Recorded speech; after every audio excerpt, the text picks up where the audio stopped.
POCSO signals 115-ാം വാർഷികവും Kannur സിഗ്നൽസിന്റെ 12ാമത് കുടുംബസംഗമവും നടന്നു. കണ്ണൂർ ശിക്ഷക് സദനിൽ നടന്ന പരിപാടി retired honorary captain M Vinod Kumar ഉദ്ഘാടനം ചെയ്തു.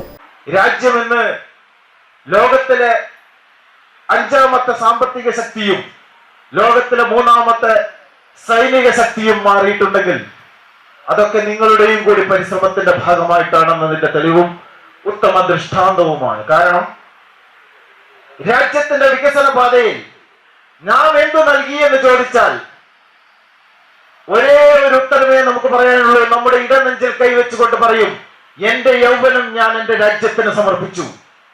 ഈ ഭൂമിയിൽ മറ്റാർക്കും പറയാനാവാത്ത ഒരു ചരിത്രത്തിന്റെ ഭാഗമായവനാണ് ഞാൻ.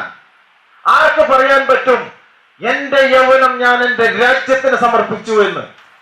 ആ മഹത്തരമായ സേവനം ചെയ്ത എന്റെ പൂർവികർക്കും പൂർവ്വ സൈനികർക്കും മുന്നിൽ ഈ അവസരത്തിൽ നിങ്ങളുടെയൊക്കെ സമ്മതത്തോടുകൂടി നിങ്ങളുടെ 12ാം കുടുംബസംഗമം ഉദ്ഘാടനം ചെയ്തതായി ഔപചാരികമായി പ്രഖ്യാപിച്ചുകൊണ്ട് നിർത്തുന്നു. Kannur signals president B Govindan അധ്യക്ഷത വഹിച്ചു. C Surendran, T P Nishith, C K Mohanan, Nisha Manilal, T C Rajan എന്നിവർ സംസാരിച്ചു. തുടർന്ന് വിവിധ കലാപരിപാടികളും അരങ്ങേറി.